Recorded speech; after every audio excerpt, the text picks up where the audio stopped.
então não. Tá bom. Uhum. Acho que eu vou falar um pouquinho mais, uns 25, assim. Tá. A gente vamos ver também se vai ter pergunta. Vamos lá. Acho que já estamos online. Então tá. Acho que está colocando ali, né, o tempo.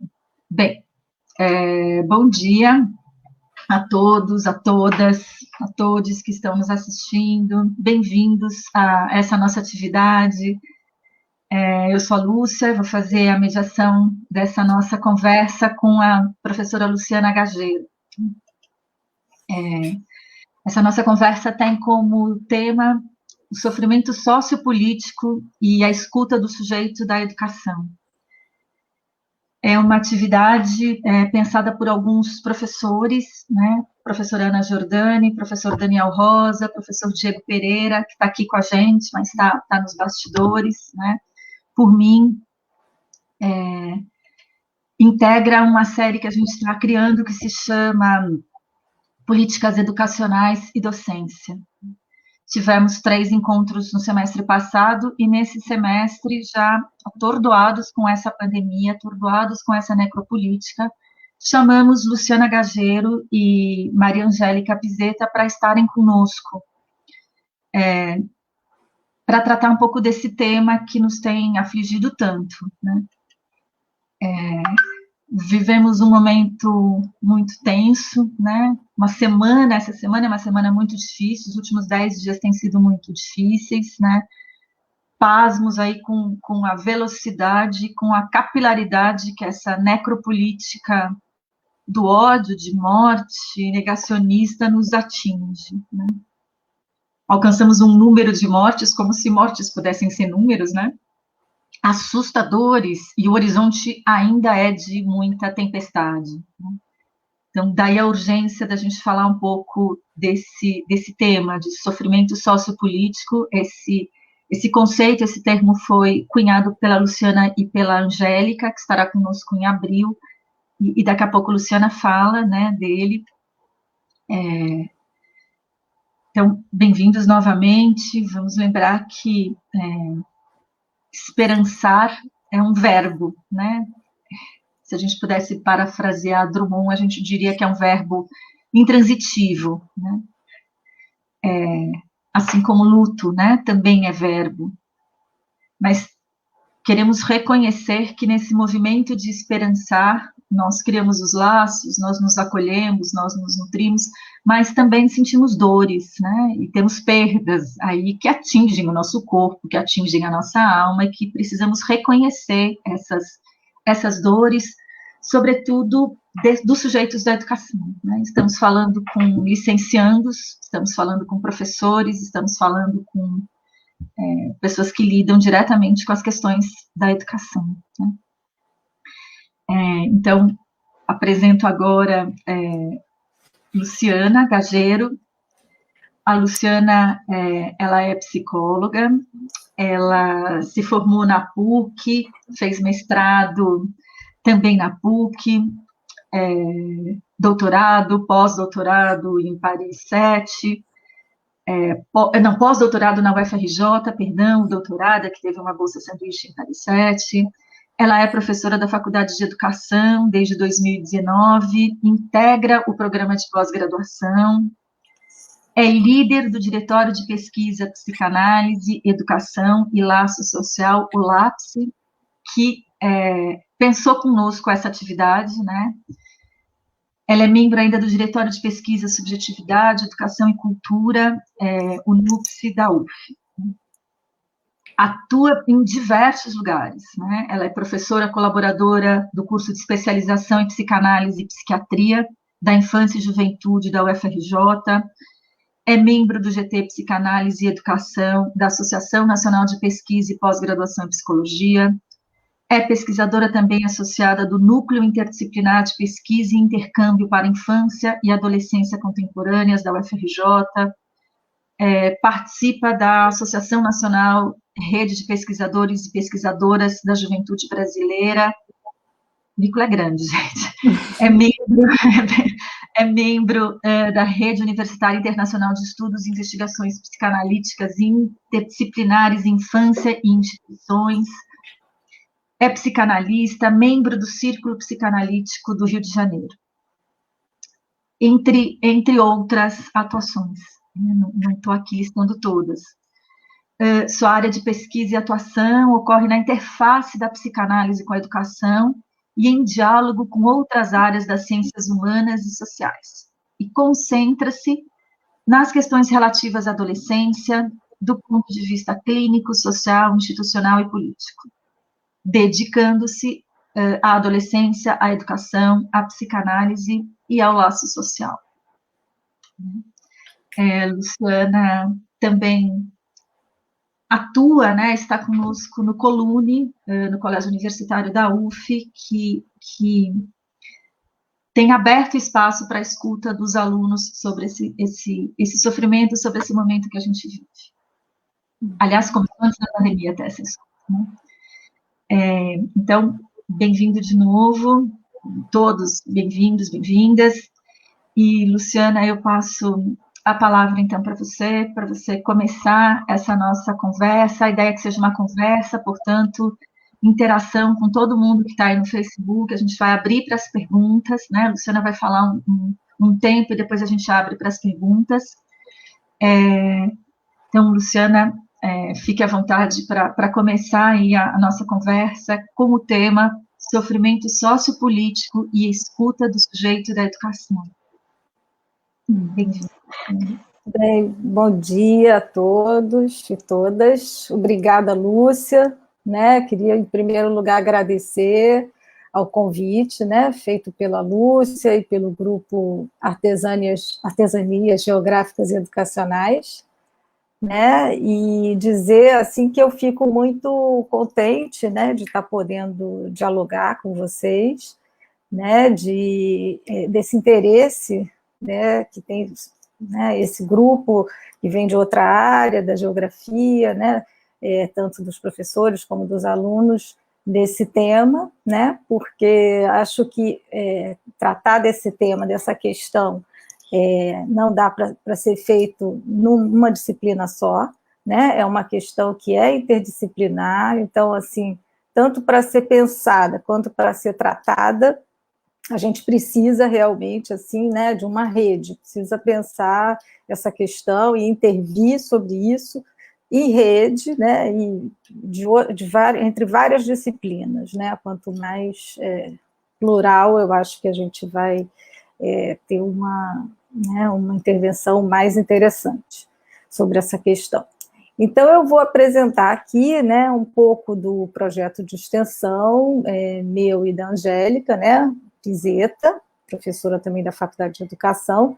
Esse convite foi feito a nós duas, né, e o projeto de extensão, né, se chama Da Escola à Universidade, Escutando o Sofrimento Psíquico e o Mal-Estar. Ele é vinculado também à minha pesquisa, né, que atualmente se chama Educação para a Vida, Adolescência, Suicídio e Vulnerabilidades Sociais. Esse projeto ele é feito, né, pensando tanto na escola como na universidade, né, assim, nesse sofrimento psíquico dos estudantes que está, né, nesses vários âmbitos aí, né, da educação, não só dos estudantes, mas dos professores também. Então, a gente pensa em intervenções, né, nesses contextos, tanto com estudantes como com professores, né, e eu vou falar, então, um pouco aqui hoje, mais da parte da intervenção na escola, né, e a Angélica, na semana que vem, deve trazer mais as questões ligadas à universidade e da medicalização, né, desse sofrimento, tá? Então, bom, como eu também estou me dirigindo, né, a vocês, que são alunos, estudantes da licenciatura, provavelmente vão trabalhar com esse segmento do ensino médio, da adolescência, eu vou falar um pouquinho, começar falando um pouquinho de como que eu entendo, né, a adolescência aí a partir da psicanálise, mas também nesse diálogo aí, né, com outros olhares, né. Então, eu vou começar situando um pouco isso, né, E depois eu vou contar um pouquinho de uma intervenção que a gente fez em 2 escolas estaduais, da rede estadual, e antes da pandemia, né? Então eu vou falar um pouco desse sofrimento sociopolítico que já está aí, né, há algum tempo, mas que eu acho que se agrava com a pandemia, e eu vou tocar um pouco nisso também, tá? Então, para começar, assim, só situando, né, como é que eu entendo, né, esse momento aí da adolescência, né, que eu venho trabalhando aí há algum tempo, em torno dessas questões, né? Então, a adolescência entendida não como uma fase natural do desenvolvimento psicológico, né? Mas como uma construção subjetiva, né? Um processo aí de construção subjetiva que não se dá fora de um contexto social e discursivo. Né? Então, a primeira coisa, a adolescência é uma experiência subjetiva que nem sempre existiu, né? Ela remonta aí à modernidade, né? E é um momento que a gente pode definir de um novo encontro com esse outro da cultura, que produz efeitos no sujeito e nos modos dele se enlaçar no social, né? Então, o grande desafio do adolescente é ir além dessa referência ao discurso familiar, a um discurso de relações, né, mais estreitas, e poder se projetar diante de novas referências sociais, né, novos outros, novas possibilidades de construir também uma narrativa sobre si, né, de se inserir numa história e de se projetar no futuro. Né? Então, é assim que eu penso na adolescência como um trabalho psíquico, um momento de um grande trabalho psíquico que se dá em torno aí dessa passagem, né, que na nossa cultura não é ritualizada, né, mas que implica, né, então, de certa forma, nessa construção aí de um discurso, de uma narrativa, né, e que é até mais trabalhosa exatamente por não ser ritualizada, por não ter esses rituais já pré-programados, né, vamos dizer assim. Então, é nesse sentido que a vida escolar é muito importante, né, para um adolescente. Né? O próprio Freud já falava, né, que na escola, os laços que se dão na escola, né, não só com os professores, mas com os pares, né, são fundamentais para esses novos caminhos da pulsão, né, que é um conceito da psicanálise que a gente poderia definir como uma força que movimenta a nossa vida psíquica e afetiva, né? Então, essa experiência na escola e nos laços sociais em geral, né, é que vai ser responsável pela construção aí desses novos circuitos pulsionais, né? Então, de certa forma, em psicanálise, a gente até fala que a adolescência é um momento de um certo excesso pulsional, porque é um momento em que essa pulsão está aí, mas ela ainda não tem, né, esses caminhos definidos. Isso pode trazer realmente muita angústia e, né, isso, de certa forma, desampara, que é um conceito da psicanálise que eu estou trazendo aqui, porque eu vou usar um pouco aí nessa apresentação aqui com vocês. Então, quer dizer, desampara no sentido do sujeito se ver meio sozinho diante dessa exigência aí pulsional, né, e sem ter muito bem aí esses caminhos, né, para poder fazer circular essa pulsão, né? Então ele vai precisar exatamente de todo esse trabalho, de toda essa experimentação, essas experiências sociais para isso, né? E essa é uma função fundamental da escola, né? Eu acho muito importante a gente afirmar aqui, né, na Faculdade de Educação, que às vezes essa função não é tão valorizada, não é tão falada, né? E eu acho que, assim, infelizmente, com a pandemia, fica mais evidente, né, a falta que a escola faz nesse sentido também, né, na vida das crianças e jovens. Então, infelizmente, né, na pandemia, isso aparece mais, né, e com todos os problemas que a escola tem, né, como que esse espaço é importante, né, na vida desses sujeitos. E eu acho que o mais grave é que, com a pandemia também, isso que eu vou até trazer aqui hoje, como uma certa invisibilidade dessas crianças e jovens que estão aí, né, nas escolas públicas, né, se torna ainda maior, na medida em que elas nem a escola estão podendo ir nesse momento, né? Então, a gente, muitas vezes, tá sem poder ter acesso a essas crianças, né? Está sem poder saber muito bem o que está se passando com elas. A escola é também, né, vamos dizer assim, esse mediador fundamental aí, né, na sociedade, na relação com as crianças e jovens, né? Então, isso é algo também bastante preocupante, né? Quer dizer que, apesar da precariedade da escola pública brasileira, que a gente sempre fala, na falta dela, essa situação se torna mais grave ainda, essa precariedade, essa vulnerabilidade desses laços sociais para essas crianças e jovens se torna ainda mais premente, né? Que é disso que eu vou falar aqui, de algo que, de certa forma, já vinha acontecendo. Então, só assim, de saída, enfatizar isso, né, que esse trabalho psíquico da adolescência, ele envolve todo o universo social, institucional, político, no qual esse jovem se situa, tá? Então, talvez a gente possa até pensar, né, assim, que uma certa apatia que a gente encontra na escola hoje, que todos que têm alguma relação com a escola devem saber do que eu estou falando, né? Talvez a gente possa pensar, né, essa apatia, tanto dos professores como dos alunos, que esteja ligada, né, a uma certa padronização excessiva, burocratização excessiva dos sistemas de ensino, das avaliações quantitativas, que acabam configurando um certo discurso de controle, né, aí sobre todos esses sujeitos que estão envolvidos, né, e tanto professores quanto alunos, e trazendo pouco espaço para a singularidade, para o desejo poder aparecer nessas trocas sociais dentro da escola, né? Então, prevalece uma certa anomia, um anonimato no laço educativo, né? Que se torna mais impessoal, né? E toda a visão sobre o aluno também muitas vezes se torna uma visão meio genérica, né? E muitas vezes se deixa de lado toda a importância do afeto, de um estilo pessoal nessas relações, né? Nessa relação de transmissão que se dá também na educação, e isso, assim, para marcar um primeiro aspecto aí, né? E quando algo não vai bem, né? Nisso que muitas vezes se difunde aí como uma técnica educativa, né? Quando algo não vai bem, se chama um especialista, né?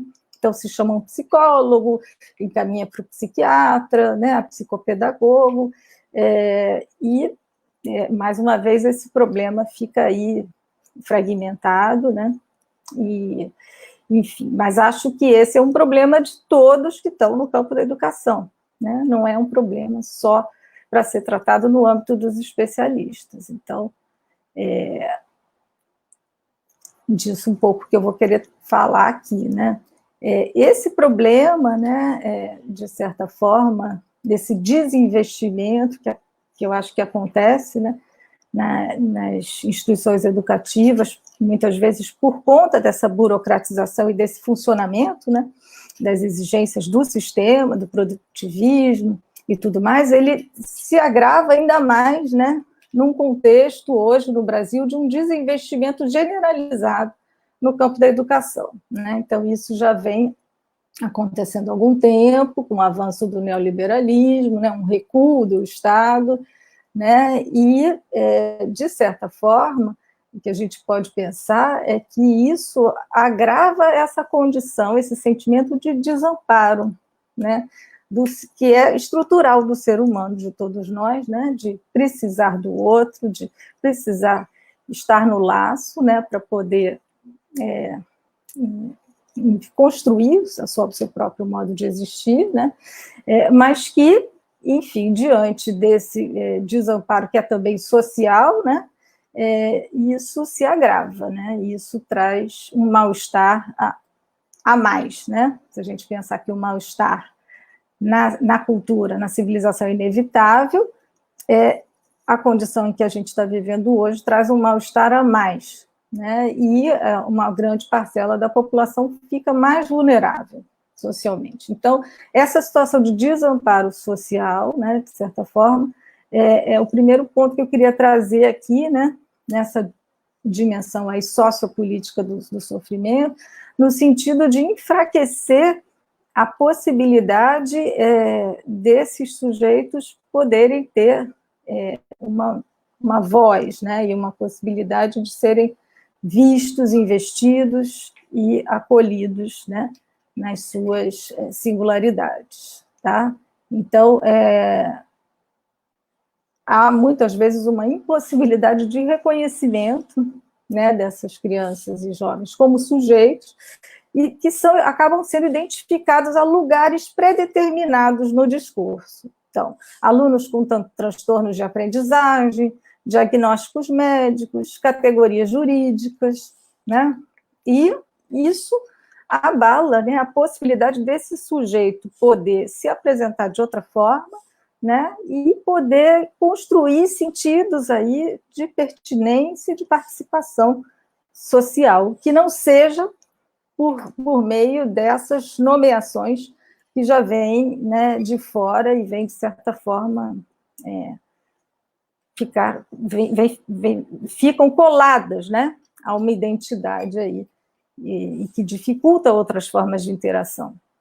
Então, essa situação afeta particularmente os adolescentes, na medida em que, como eu disse, eles estão às voltas com essa tarefa de construir o seu próprio discurso, construir sua própria posição aí no laço social. Então, o que acontece é que se agrava essa condição de desamparo, né, que eu vinha dizendo, né, de ficar sem recursos subjetivos para a elaboração de saídas, né, saídas subjetivas, né, nessa passagem aí do adolescente, né, de passar da família ou de uma relação mais privada para o âmbito público, né, e eles acabam ficando silenciados, fixados num lugar estigmatizado, né, da sociedade, e que, de certa forma, a gente pode dizer que ficam lançados para fora do campo político, para fora da possibilidade de ter voz, né, de dizer algo a partir da sua história, da sua posição,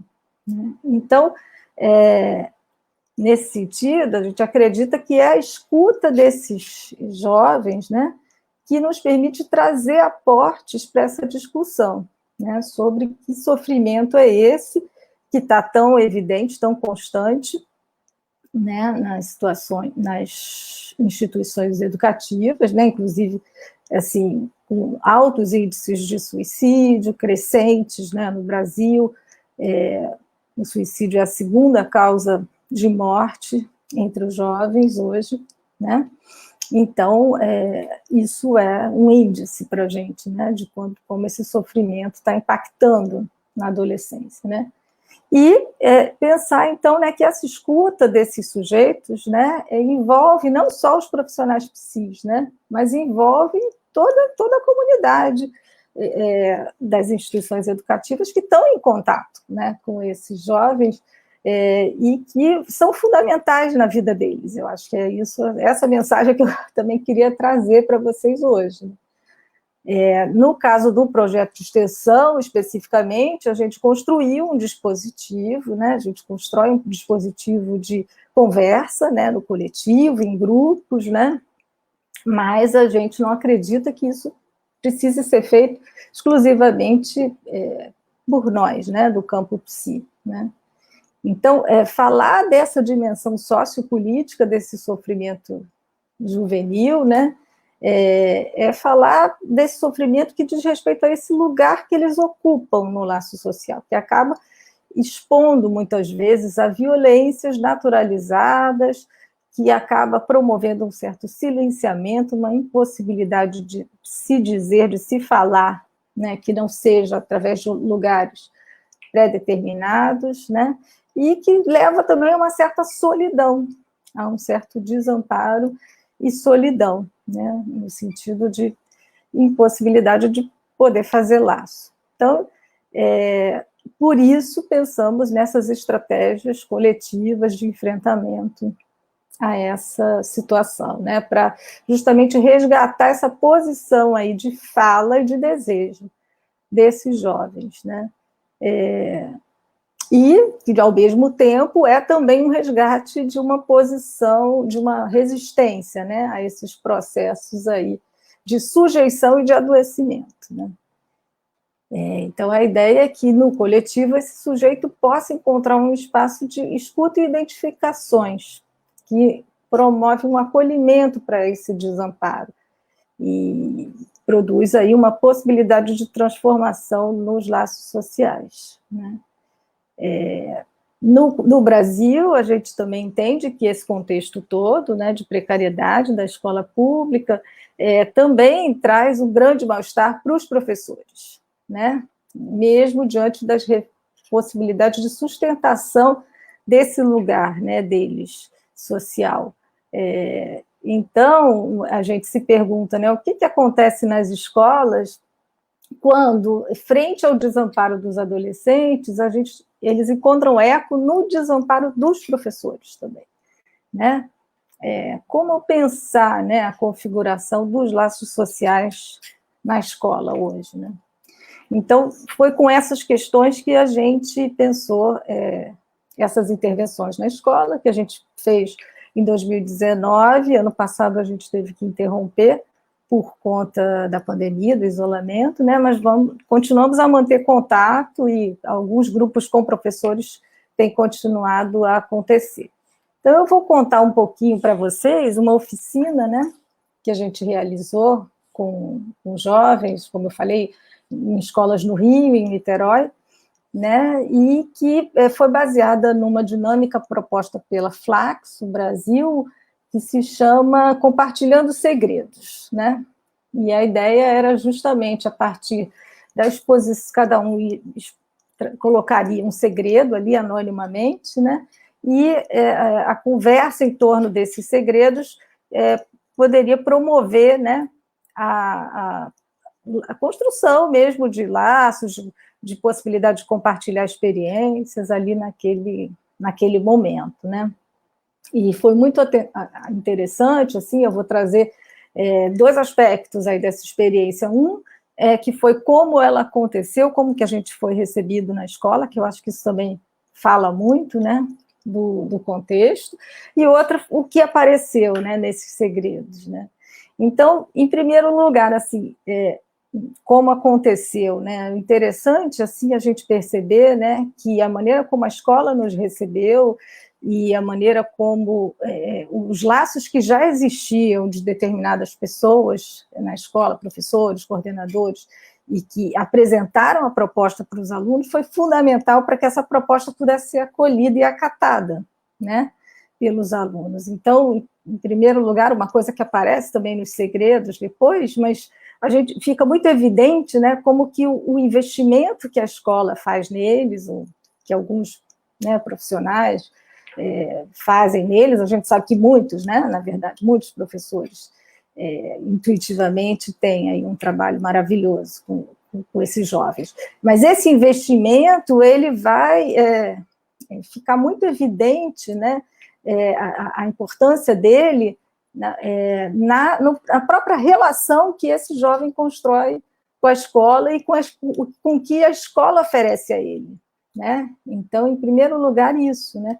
Esse laço que vem do professor, do educador, né, em relação a eles, e o quanto que isso é fundamental nesse processo.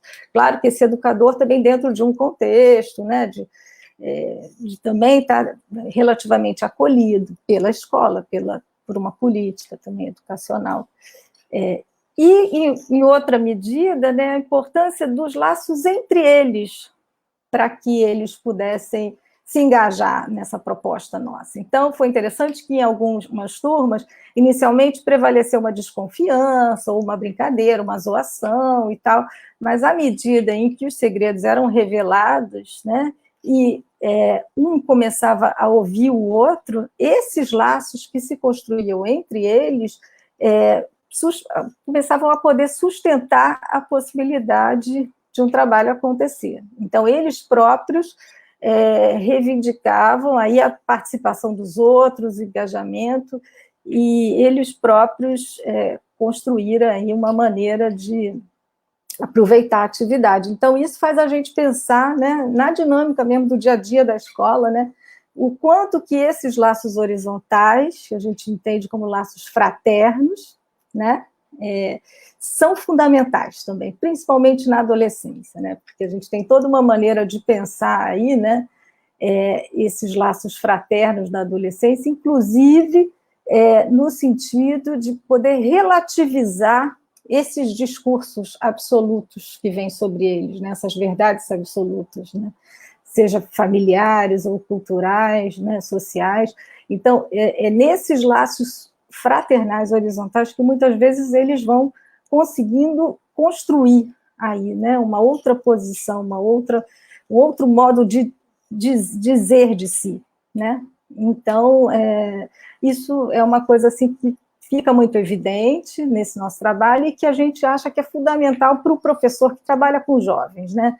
Poder entender aí, né, em que medida ele pode também fazer uso disso, né, de promover esses laços, não só para a atividade, né, poder ser desempenhada aí com mais investimento por parte deles, mas no sentido de estar atuando também na contramão dessas forças que produzem esse silenciamento, esse sofrimento sociopolítico, que vai justamente nessa direção de esvaziar a possibilidade desses laços sociais dentro da escola, sociais e afetivos.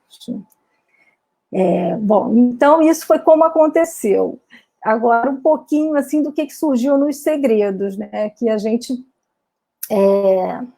acabou categorizando esses segredos, né, em várias formas de desamparo que puderam ser nomeadas por eles, né? Então, eu vou pedir para o Diego projetar aí um slidezinho que com algumas falas que eu acho que ajuda, né?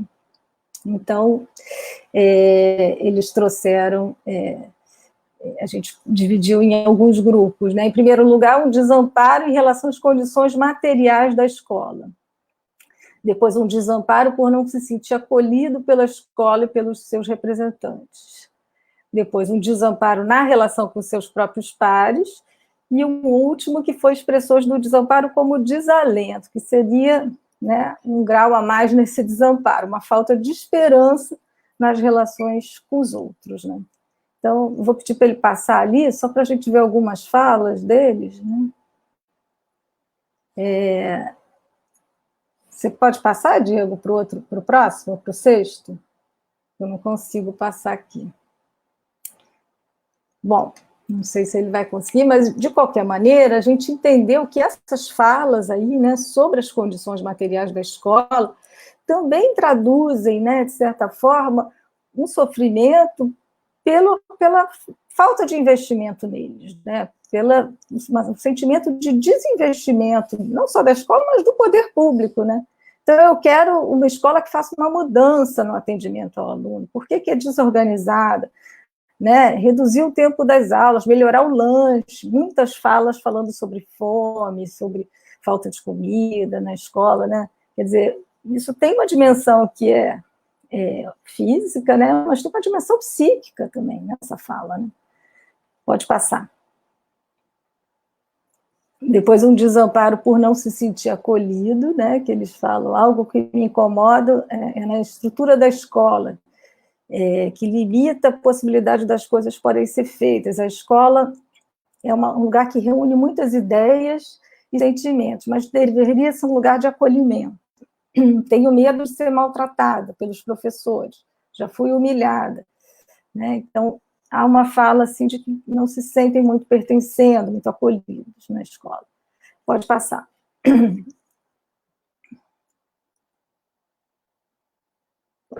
Depois, um desamparo na relação com os pares, né? Então, eles falam muito de uma falta de diálogo entre eles, de falta de respeito, de dificuldade de fazer amigos, e à medida que eles vão revelando os segredos, é muito interessante, porque eles ficam, assim, chocados como eles não conheciam os colegas, né, da própria turma, né? Como que eles não sabiam que tinha gente passando por problemas ali e tal. E isso é muito interessante, porque isso faz, assim, uma virada ali no andamento ali da atividade. Depois, a última, que é onde aparece mais assim esse sofrimento de uma maneira mais evidente, né?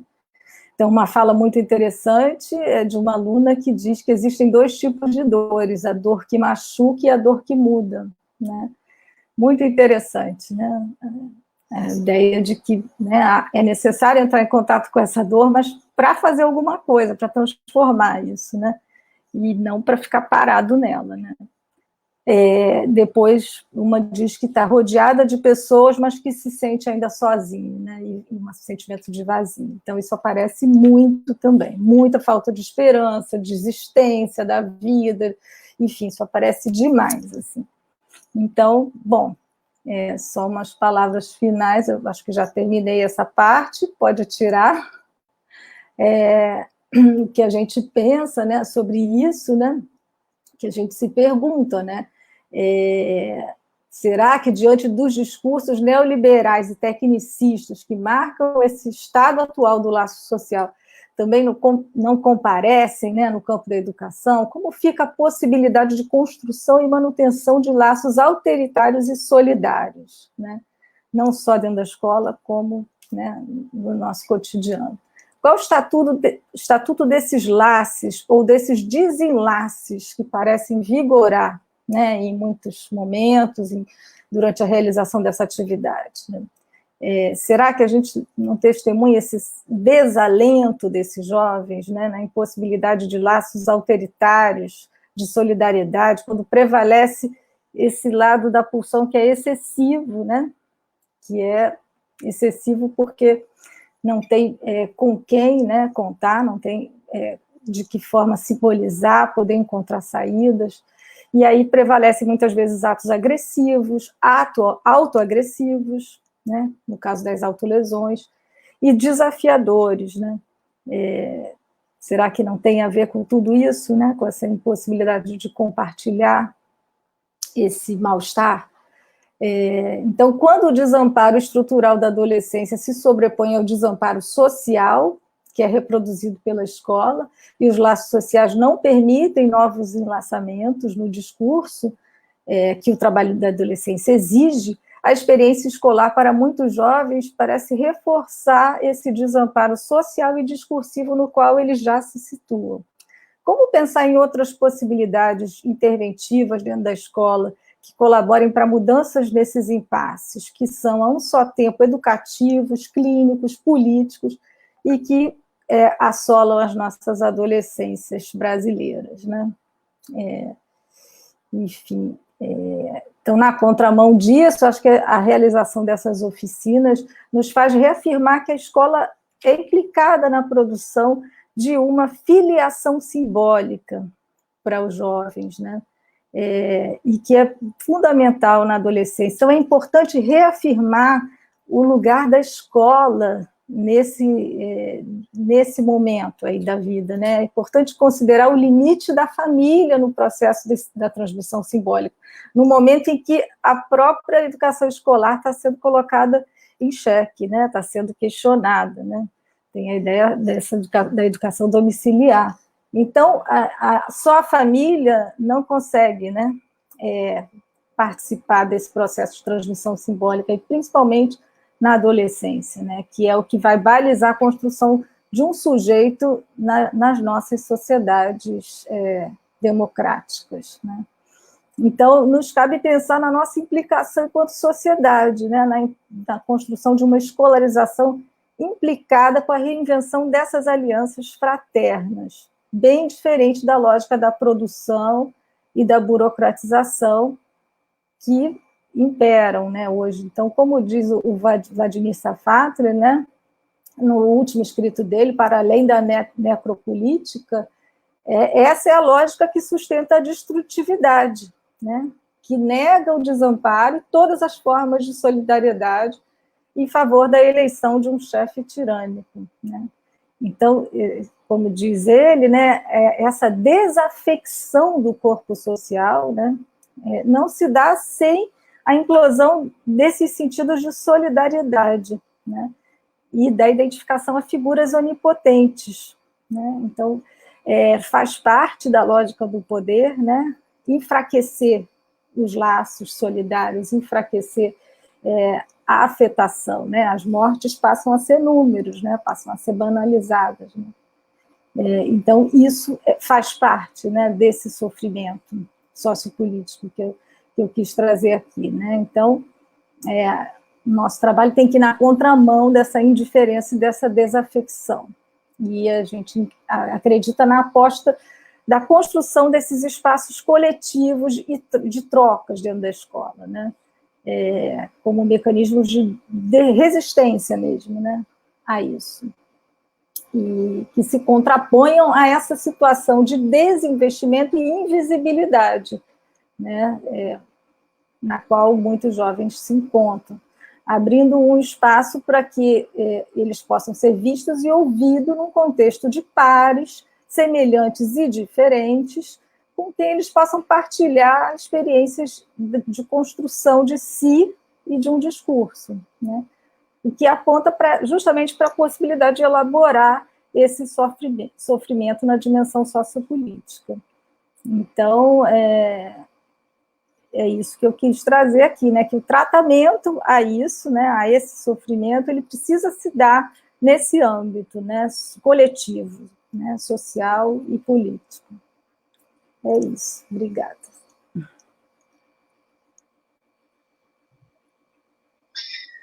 Obrigada, Luciana. Já temos algumas perguntas aí direcionadas a você, mas queria falar um pouco mais que obrigada, né? Porque eu vejo muitos alunos, muitos colegas, né? Queria saudar aí a Débora, a professora da UERJ, a Lígia, nossa colega da UF, a Denise Brasil, a Dani do Pedro II, o conjunto dos alunos que pôde estar presente, né? E dizer o quanto é importante entendermos essa adolescência, né? O quanto é importante a gente entender o jovem, porque, de alguma forma, também, a nossa formação, a formação de professores, ela nos leva a uma certa reprodução de conteúdos, né? Ela nos leva a uma certa reprodução de um currículo pré-estabelecido. A ideia de que o professor de geografia ensina geografia, o professor de história ensina história, o professor de matemática ensina matemática, né? Então, eu sinto que há uma expectativa, inclusive, dos nossos alunos para que a gente diga um pouco, né? Quais são esses conteúdos que os alunos devem aprender, né? Eu, professor de geografia, né? E a gente perde essa dimensão de com quem a gente está lidando. A gente está lidando com esses jovens, né? Uhum. Quem são esses jovens, né? O que é ser adolescente nesse mundo moderno que a gente vive, né? Qual é o nosso papel na criação dos laços, no acolhimento desses desamparos, entender que o desamparo faz parte também da adolescência, né? Nessa pulsão que você nos traz, né, a partir de Freud, que nessa explosão de pulsão da adolescência há também sofrimento, e que a gente também não precisa se assustar com isso, né? Não sabemos lidar, mas não precisamos nos assustar com isso, né? Não é o psicólogo necessariamente que vai resolver. Isso. Não é vai conversar com o psicólogo, né? Mas é como é que a escola inteira se mobiliza, talvez como uma comunidade de aprendizagem, para fortalecer a possibilidade de criação dos laços, de entender esses desamparos, de nos entendermos desamparados também, né? Então, eu acho que isso é fundamental todos os professores interiorizarem de alguma forma, né, para pensarem as suas práticas, para pensarmos as nossas praxes na escola, né? E uma certa tristeza que me dá também de saber que em escolas particulares, nas escolas mais bacanas particulares, há pessoas como você, por exemplo, né? As escolas particulares, elas trazem os pais para conversar. As escolas particulares boas, na primeira semana de aula, segunda semana de aula, chamam uma reunião de pais e contam para os pais quem é esse adolescente, porque os pais também não estão entendendo esse lugar sociopolítico dos seus filhos, também não estão entendendo essas funções, né? E aí, quando os pais entendem qual é a função da escola, eles se tornam parceiros na construção de um currículo, eles se tornam parceiros na construção da escola, eles se tornam parceiros para juntos entendermos esses jovens e os movimentos que esses jovens precisam empreender, os erros, os sofrimentos que eles vão fazer.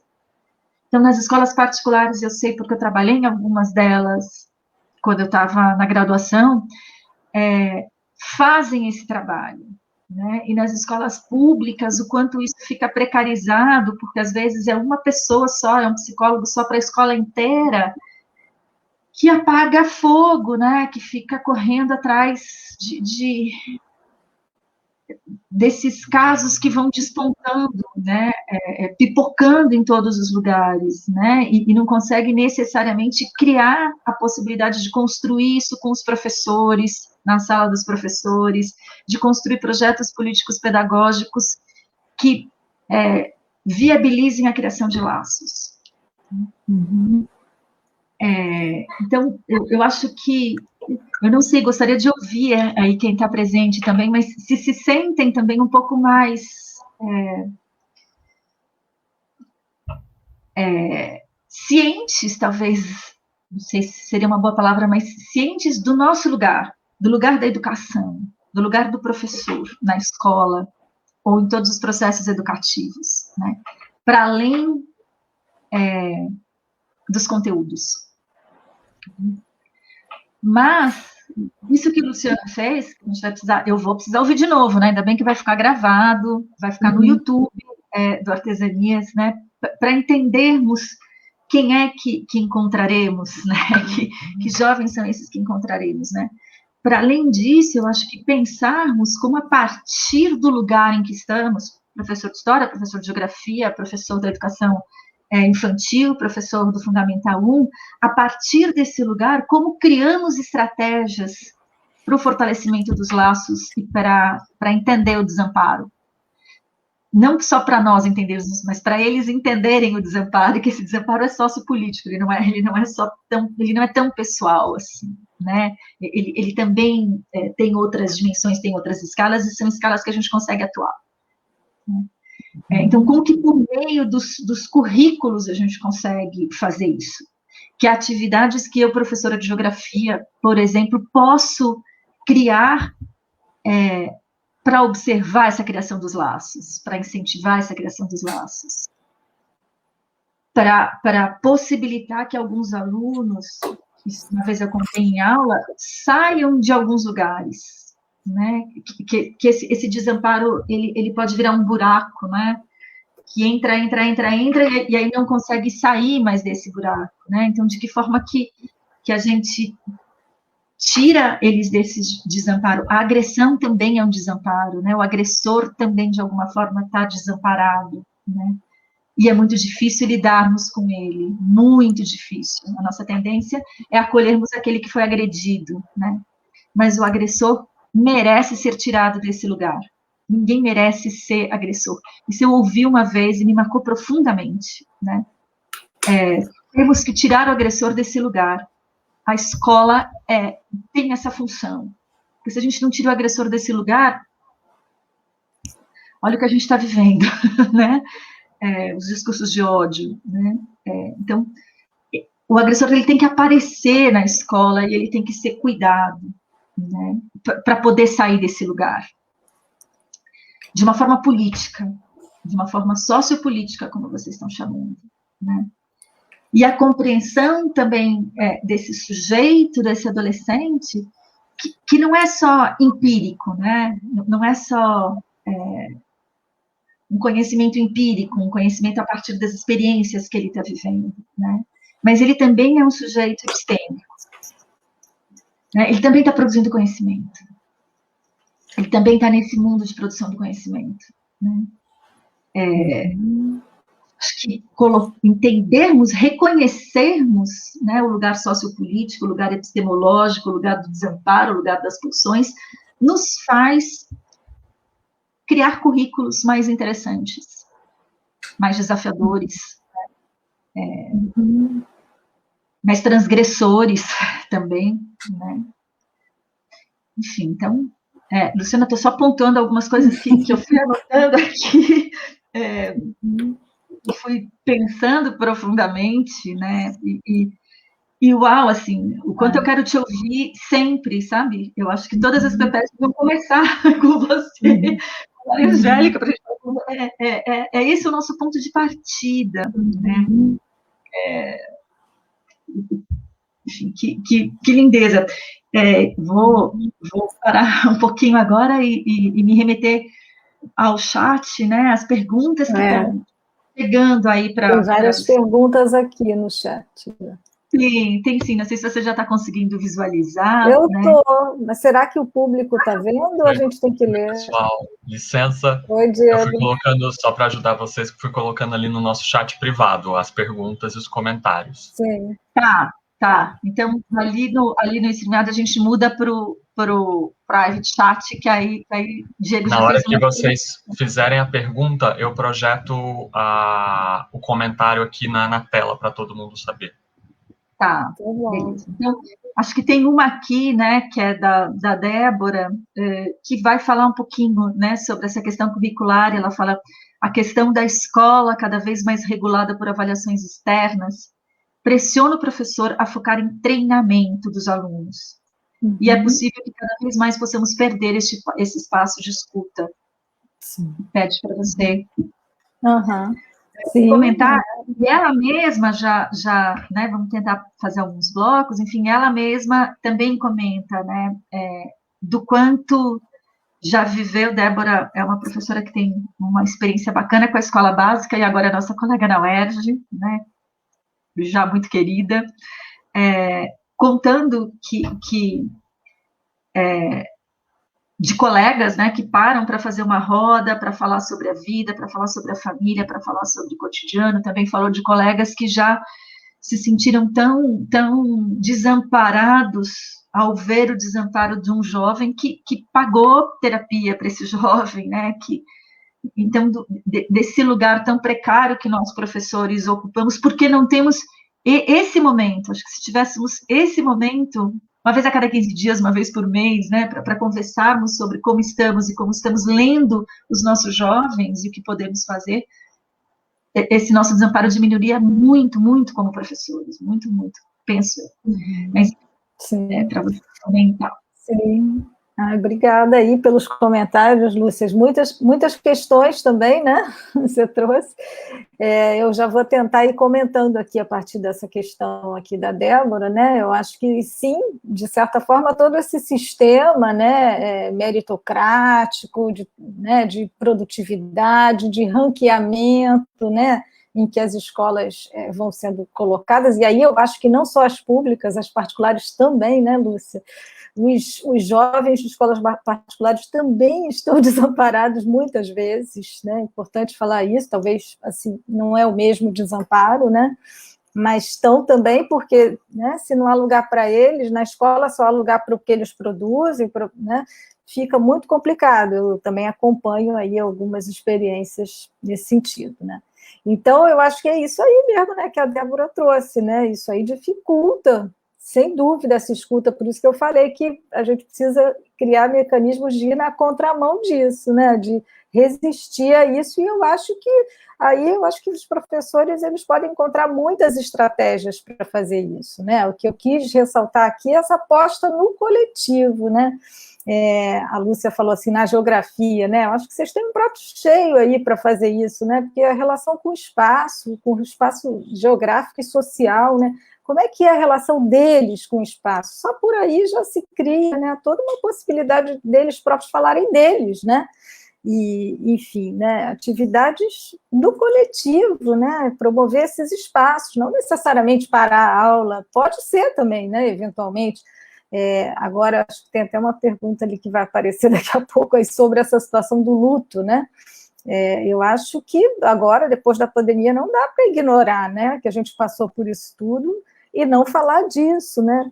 Em algum momento, né, a escola vai ter que poder falar disso, quando retomar, enfim, Tem aí, inclusive, redes aí de pessoas que trabalham com infância e adolescência pensando aí sobre isso, como até tentar elaborar certos protocolos de retorno, pensando nisso, pensando em como que as escolas vão ter que lidar com isso também, né? Com o coletivo, com o luto no coletivo, né? Porque o luto só pode ser vivido no coletivo, né? Para isso existem os rituais, né? Enfim, mas eu estou me adiantando aí nas questões. O que eu quis ressaltar é isso, eu acho que assim, poder resgatar esse espaço do coletivo, do compartilhar experiências, que eu acho que está sendo perdido, né, na escola. Tem mais uma questão aí. Na residência de língua portuguesa. Ih, sumiu. Fizemos... Não, peraí, gente, coloca. Da nossa colega Denise, né? Sim, ela Denise, fala que na residência... Fizemos, antes da pandemia, trabalhos com literatura, escrita artística, teatro, uma experiência bem interessante. Dava a eles uma voz que não imaginava possível. Sim, é muito legal. A gente sabe de muitas iniciativas, né, dos professores, eu sei que tem muitas iniciativas, né, e acho que vocês, mais do que ninguém, estão lá, né, estão em contato com eles e podem criar essas possibilidades. Gostaria que ela falasse sobre as estratégias para lidar com o luto na escola, sim, é essa questão, em contexto que muitos da comunidade escolar foram impactados pela Covid-19. Sim, pois é, assim, de novo, eu acho que é isso, a estratégia é poder promover algum tipo de atividade no coletivo, né? Ou que sejam rodas de uma conversa no início das aulas, né? Ou algum tipo de atividade que envolva a escola toda, né? Que aí vai ter que ser pensado em cada escola, em cada caso. Mas eu acho que o que não dá é para ignorar que isso aconteceu, que a gente passou por isso, né? Teria que ter alguma maneira aí de isso poder, né, de ter um lugar para isso, né? Porque senão aí realmente a gente contribui para isso, para silenciar, né, para, de novo, né, invisibilizar, né, que eu acho que é a raiz desse sofrimento sociopolítico é essa, né, são essas situações. E aí esse sofrimento vai para a alma, né, e aí vai ficando mais difícil, né, quando ele não tem esse laço criado, essa solidão, né, vai ficando cada vez maior, e aí tem até uma pergunta do Tiago, eu acho que nesse sentido, né, qual é a fronteira máxima em que o professor pode prestar acolhimento psicológico, quando o professor deve procurar os profissionais? Quando é que acende algo dizendo, partindo do ponto? É uma pergunta difícil, né, porque não tem, assim, uma resposta para todos os casos, né, só, mas eu acho que, assim, o que eu diria é que, em geral, muitas vezes o professor está ajudando, né, mesmo que ele não esteja se dando conta, né, então essa fronteira nem sempre vai ser muito possível de ser visível, porque tem também esse lado, né, do professor que está ali disponível, enfim, de facilitar aí o acesso ao aluno e ele, né, de alguma maneira ajudar. Agora, eu acho que esse limite vai vir de cada um, né? É o professor também ficar atento aí, né, ao limite dele, né, as possibilidades ali, naquele momento, de conduzir aquela situação. Não sei se eu teria uma resposta muito genérica a isso, né? Porque... Luciana, sabe o que nós fizemos uma vez, assim, também no contexto da residência pedagógica, né? Todos esses programas de formação docente são tão interessantes porque promovem um mergulho, né? PIBID, como era, a residência também como era, promovem um mergulho na escola um pouco maior, né? E os alunos das escolas procuram os PIBIdianos e os residentes por conta de uma proximidade de idade, né, e acabam se abrindo mais, né, e aí, há 2 anos atrás, eu acho, justo em agosto, né, às vésperas aí do Setembro Amarelo, uma aluna se abriu com uma residente, né, contando ali um nível de sofrimento grande, né, já de se automutilar, enfim, e a residente ficou, e agora, o que eu faço, né? E aí nós criamos um material, foi no Aurelino Leal, nós criamos um material um pouquinho dizendo para os alunos que serviços que eles podem procurar. Então, olha, tem psicologia na UF, olha, tem tal lugar, olha, tem tal lugar, mas eram alunos do ensino médio, né? Via diretório acadêmico, porque é isso, né? A gente tem que trazer essa dimensão para o sociopolítico na maior parte das vezes, né? Mas, ao mesmo tempo, olhar quais são os encaminhamentos possíveis, assim, primeiro, claro, junto com o coordenador da escola, com supervisor, com orientador, com psicólogo da escola, e dizer, olha, tem lugares onde é possível vocês irem, porque o jovem do ensino médio já vai sozinho, né? Já vai um pouco sem os pais, assim. Eu queria dizer duas coisas aí a respeito disso. Uma é que eu acho que reconhecer o sofrimento, né, desses alunos já é um primeiro passo, assim, desse tratamento, né? Alguém que pode olhar e pode dizer, eu sei que você está sofrendo, eu sei que você pode recorrer ao atendimento ali. Isso já é alguma coisa que a gente não tem noção do quanto que faz parte do tratamento aí, desse sofrimento, né? Porque na maioria das vezes isso não é visto, nem na família, né? Muitas vezes. Não é mimimi, né? Pois é. Então, em primeiro lugar, alguém que reconhece, eu acho que já é um passo, né? E outra coisa que eu queria dizer é que eu acho que, na medida em que são situações que estejam colocando esse jovem em risco, né, que a gente perceba que tem aí um risco de vida, um risco, né, de saúde assim, mais grave, aí eu acho que é também um alerta, né, de que aquilo não pode ficar só na dimensão da escola, né, de que precisa ser outras redes precisam ser acionadas, né. Muitas vezes até a família, às vezes é até um conforto para o jovem que alguém possa dizer para a família que ele está sofrendo, né? Não sei se vocês têm essa experiência, mas a gente tem vários relatos, né? De jovens que precisam que esse sofrimento seja legitimado, né? Até para a família. Então, esse momento aí em que a coisa assume um risco maior é que eu acho que é o momento de pedir uma ajuda externa. E também, né, de tranquilizar que a gente não vai dar conta, né, assim, os professores, assim, nós não vamos dar conta de tudo, né?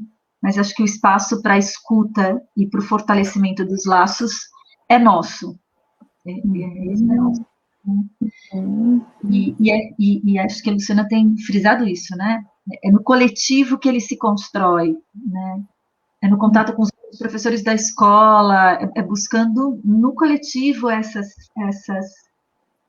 esses caminhos, e como Denise falou também, né, às vezes projetos em que eles possam, por meio de linguagens que eles dominam, se expressarem.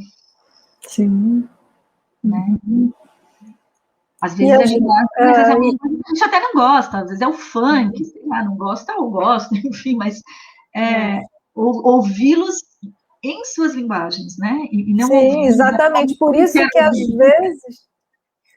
que às vezes, ao ouvir o outro, né, fica mais fácil de eu também falar de mim, né? Então, esses espaços da horizontalidade entre eles também são fundamentais, dessa construção dessas relações horizontais, né? Porque, na medida em que o outro pode se expressar, eu, às vezes, me reconheço, né, no que ele está falando, e eu também consigo e me colocando mais, né? Então, é isso aí, acho que dá para fazer isso de diversas formas, usando várias linguagens, né, como a Lúcia está dizendo. Tem professores que têm experiência. Né? Nós tínhamos um bolsista, Douglas, ele era uma pessoa muito, muito querida, muito interessante. Ele dizia, uma vez perguntamos para ele, né, Douglas, estamos com dificuldade para trabalhar com uma turma, queríamos trabalhar com as questões étnico-raciais. Então, e não colava, assim, não vingava, aquilo que você falou de como que a gente apresenta a proposta, como a proposta chega, né? Quando ela chega, assim, verticalmente, também faz parte do adolescente negar, né? Não, isso é seu, isso não é meu. Não quero falar disso agora, né? E aí, procurando ali estratégias para chegarmos nos adolescentes, e aí o Douglas fala uma que é muito... Ele tem uma fala que virou muito emblemática para o grupo naquele momento. Ele fala... a minha consciência não vem hoje, e tem certos temas que não são miojo. Não venha, entendeu? Jogar uma água quentinha e em 10 minutos vai rolar, entendeu? Não é assim, né? O trabalho com o adolescente, ele é mais longo, né? Ele é mais cheio de meandros, como os geógrafos gostam de pensar, né? Ele não é retilíneo, né? Ele é mais fugidio também, né? Ele tem e aí que fomos descobrir que não adiantava fazer uma roda para falar, vamos falar de questões étnico-raciais, vamos falar de racismo hoje. Não quero falar de racismo hoje, eu estou vivendo racismo há décadas, entendeu? Não me importo com isso, agora eu vou essa aguinha quente e querer que eu morda a isca, né? É verdade. Então, também o adolescente foge um pouco da gente, né? E a gente fica ali buscando formas políticas para alcançá-lo, né? E fortalecer e criar possibilidades para esses laços horizontais ocorrerem e que eles possam construir o seu lugar dentro da escola, né? Dentro dessa comunidade. É verdade. Às vezes, de uma forma indireta, o assunto vai surgindo, né? Como eu disse, essa dinâmica que a gente fez, eu acho que eu até passei para vocês esse material, é um material do pessoal da Flaxo, da Faculdade de Ciências Sociais Latino-Americana, e eles têm esse material de propostas que podem ser feitas pelos próprios professores e pelos alunos para trabalhar a violência e a convivência no espaço escolar.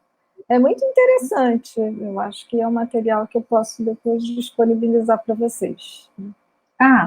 Temos alguns professores aqui, você passa para a gente passa para os professores vão passando para as turmas, eu acho. Acho bem bacana. Pessoal, temos mais alguma pergunta? Queriam falar? Alguma coisa? Douglas presente. Presente. Quando eu falava minha consciência não é miojo, a gente ria, né? Porque é isso, não me venha com coisas fáceis, não me venha com...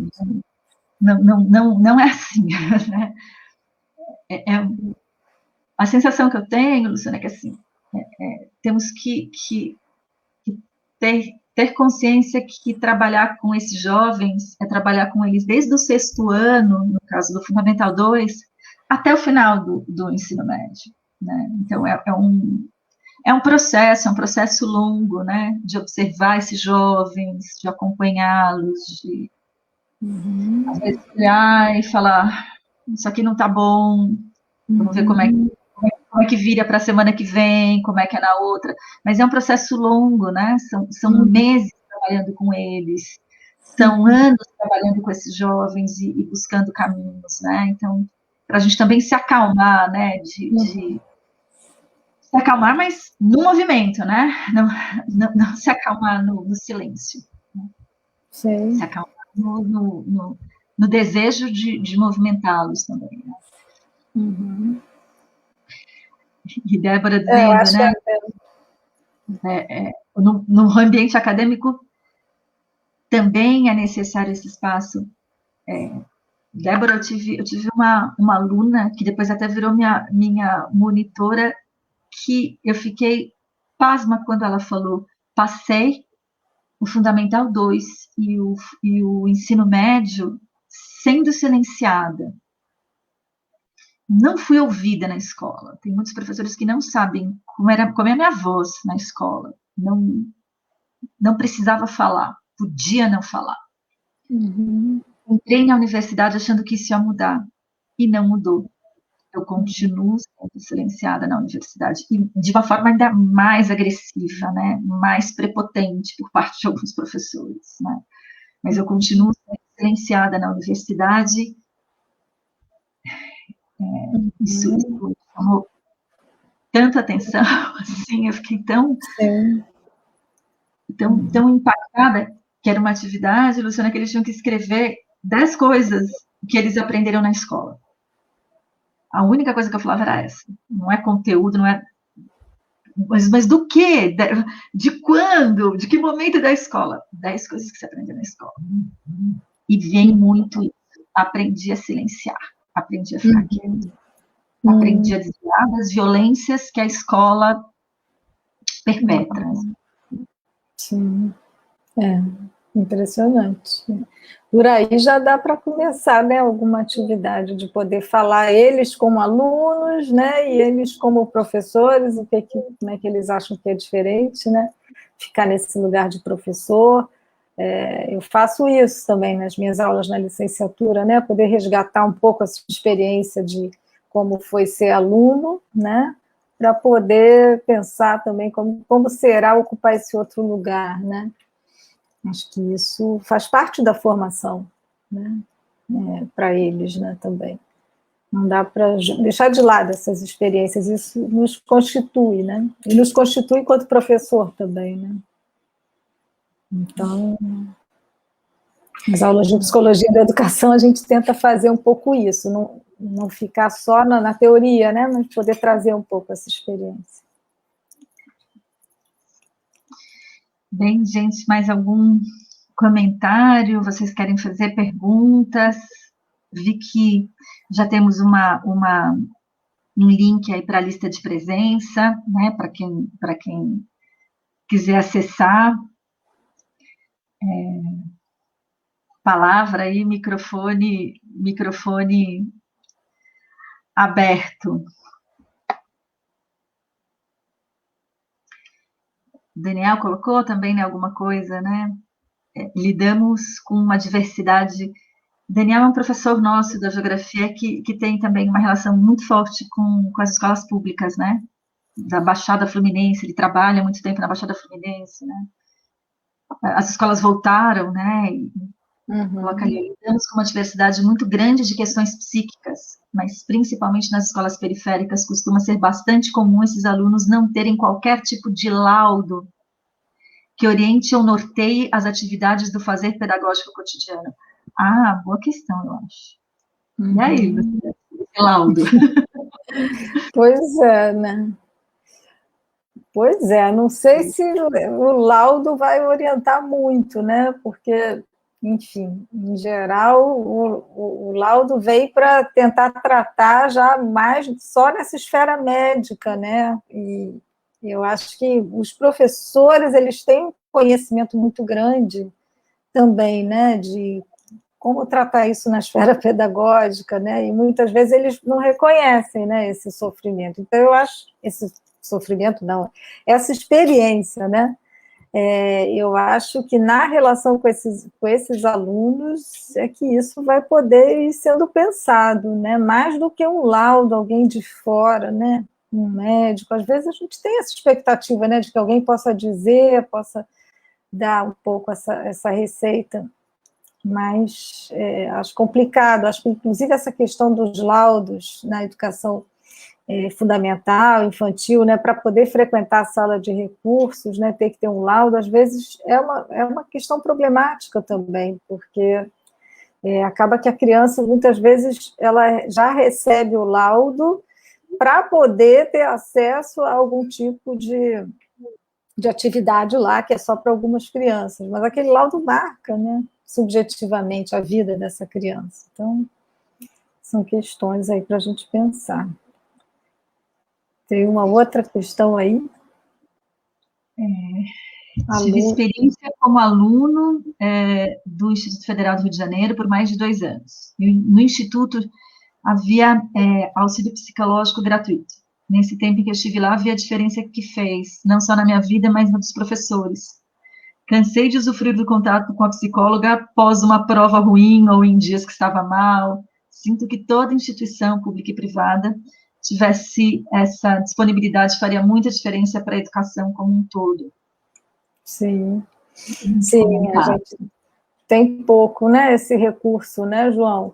Mas eu queria deixar também aqui uma reflexão minha, né, de que eu acho que muitas vezes esses serviços de psicologia, né, nas instituições educativas, eles acabam ficando muito restritos a esse contato individual com os alunos, né, e às vezes ficam meio isolados do contexto institucional. Então, eu acho que cada vez mais as intervenções desse profissional psi aí nas instituições educativas deveria poder ser mais no coletivo também, né? Não ficar só lá, porque nem todo mundo que nem você ia até lá para falar com ela, né? Enfim, então, às vezes, né, tem intervenções, não é só por isso, né? Mas porque tem intervenções que precisam ser feitas ali, né? Mas no contexto mesmo, né? Da instituição.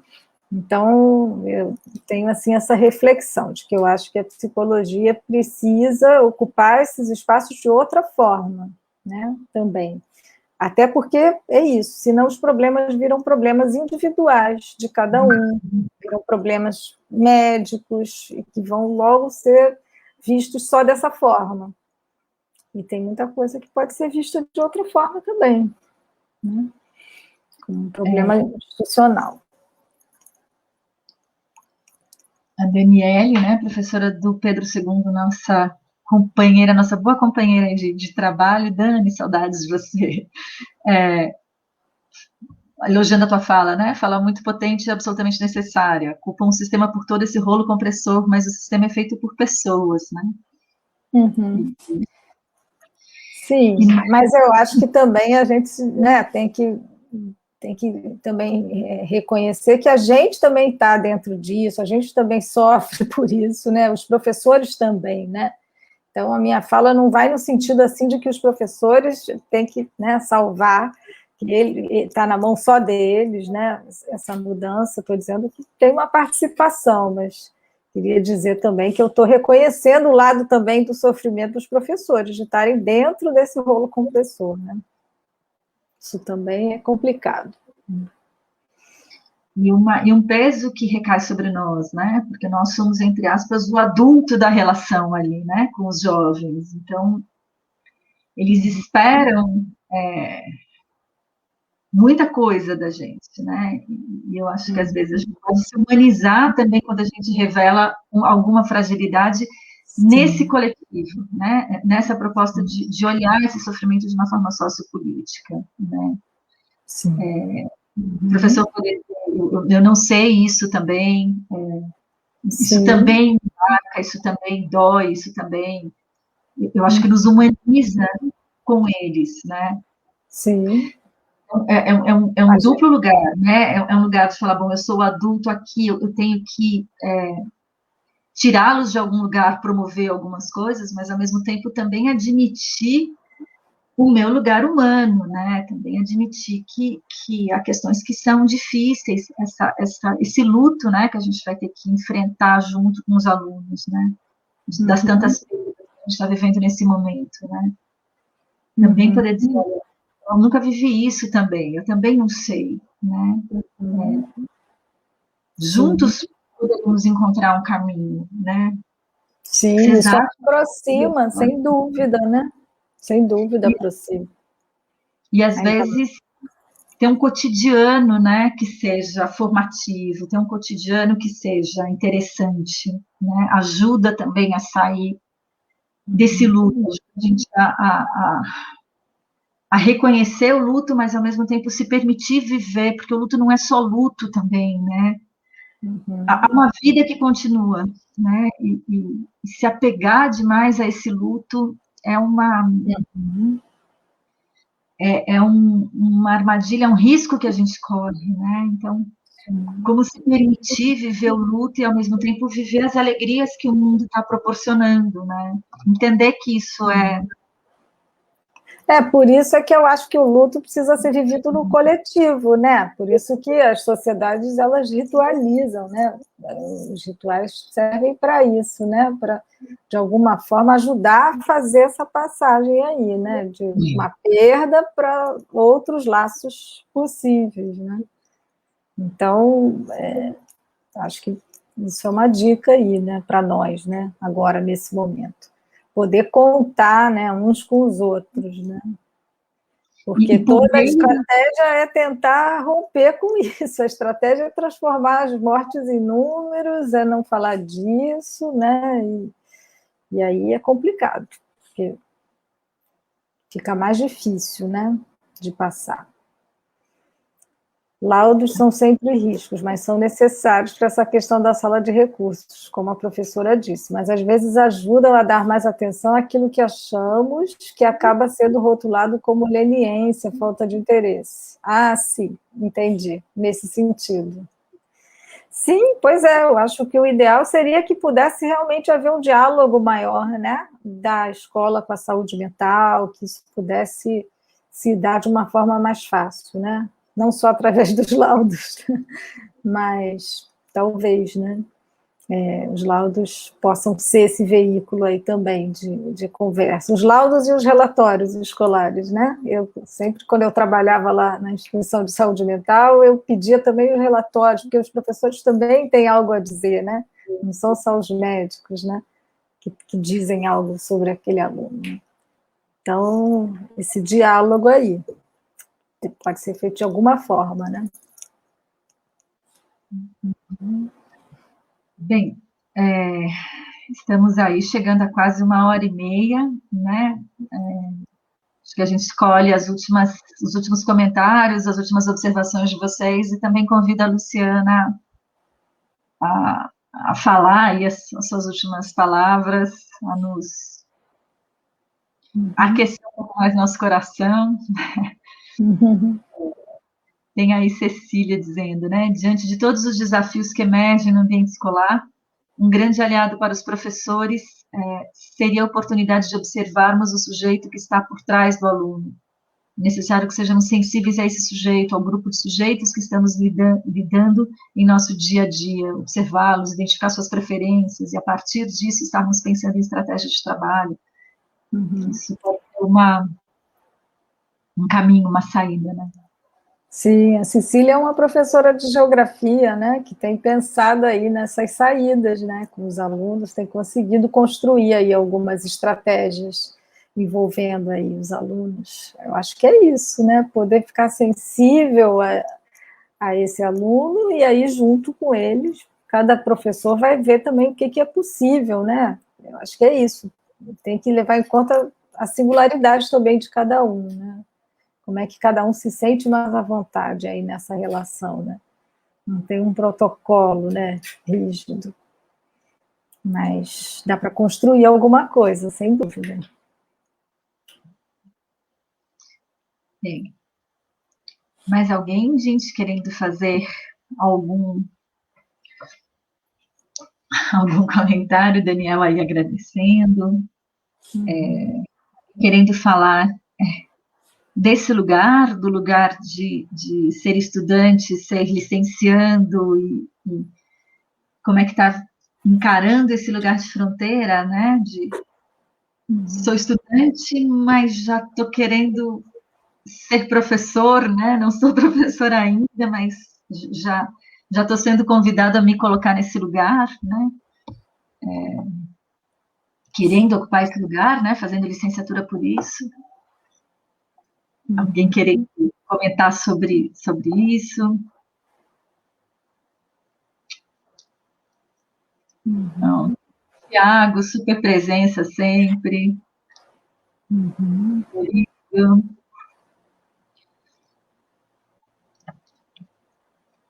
desses alunos aí que escolhe ser professor e a gente vai acreditando, né? Vai construindo junto aí essa identidade, né? Sim. Bem, então tá, gente, então acho que é isso. Luciana, se quiser falar mais alguma coisa antes da gente encerrar. Uhum.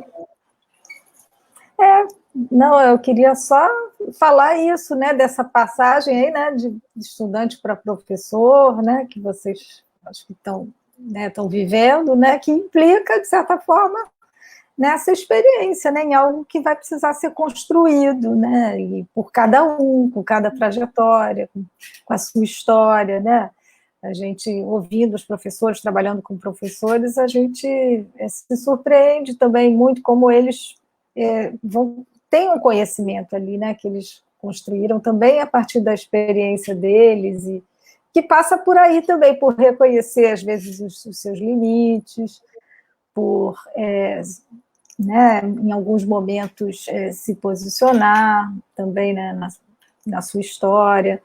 Então, é isso, eu acho que é uma experiência mesmo que precisa ir sendo construída, né? Não tem uma receita aí, a priori disso.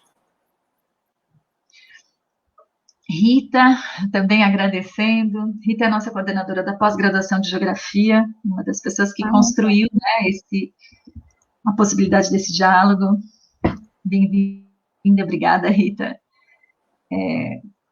Acho que é isso, então, né? Vamos encerrar. Agradeço profundamente a Luciana, que essa conversa vai ficar gravada, né? Que a gente possa ouvi-la e entender cada vez mais esses jovens, entender, desentender, nos entendermos, nos desentendermos.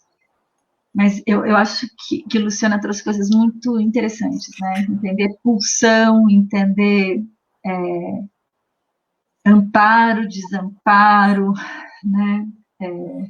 Entender as violências, entender os lugares sociopolíticos, a escuta sociopolítica, o trabalho sociopolítico. Eu acho que são caminhos aí que Luciana nos deu que são preciosos, né? Então, agradecer profundamente a Luciana, aos estudantes e colegas que estão presentes. Estudantes, saibam que estamos aqui, né? Daqui a pouco vocês também vão estar em sala de aula, nós estaremos por perto, saibam que estaremos por perto, né? Nos procurem, vamos construir cada vez mais parcerias aí potentes. Né? Sim. E é isso, em nome do AGE, da coordenação da pós-graduação da Geografia, dos professores que se ocuparam aí na organização mais miudinha, né? Eu agradeço profundamente tua presença, Luciana, e digo que teremos mais, né? Esse encontro está pensado em duas partes. Essa primeira parte foi com Luciana e a segunda parte vai ser com a professora Angélica Gageiro, no dia 8 de abril. Angélica Pizeta. Angélica Pizeta. O que eu falei, Angélica? Gageiro, você misturou o meu nome com ela. Angélica Pizeta, no dia 8 de abril, vai ser às 18 horas, né? Tentando fazer uma de manhã e uma à noite, para acolher também presencialmente os alunos que só podem participar à noite, né? Então, continuamos essa conversa em abril com a Angélica, que trabalha proximamente, que é do grupo aí, junto com a Luciana. Vamos amadurecendo essas questões, né? Decantando um pouquinho para em abril retornarmos, tá bom? Luciana, te queremos sempre. Ótimo. Obrigada, foi ótima a conversa. É isso aí. Acho que a gente está aí também para isso, né? Para ir trocando e construindo esse espaço aí dentro da Faculdade de Educação também, né? De abrir esse olhar, né? Para essas coisas. Sair da lógica disciplinar, né? Se a gente está pedindo para vocês saírem da lógica disciplinar na escola, se a gente não conseguir fazer isso com a formação de vocês, dificilmente vocês também vão conseguir, né? Sim. Mais um motivo para eu agradecer, Luciana e Angélica, a parceria. Tá bom? Tá bom. Bem, então, agradeço, vamos encerrar. Eu acho que rolou, né? Alguém perguntando no certificado, eu acho que já rolou um link ali para preencher, tá bom, Márcia? Que perguntou. É isso, até daqui a pouco, fiquem bem, se cuidem. Vamos lá, esperançar é verbo, intransitivo, ainda que a gente tenha muita vontade de conjugá-lo, às vezes, no passado, a gente sente a dor, né? E reconhecer que na esperança também, no movimento da esperança, também há perdas, também há dores, né? Estamos nesses dias difíceis. Mas é nos laços que vamos nos fortalecendo. Aprendemos isso com Luciana hoje. Tá certo. Tchau, gente. Tchau, pessoal. Fiquem bem. Obrigada.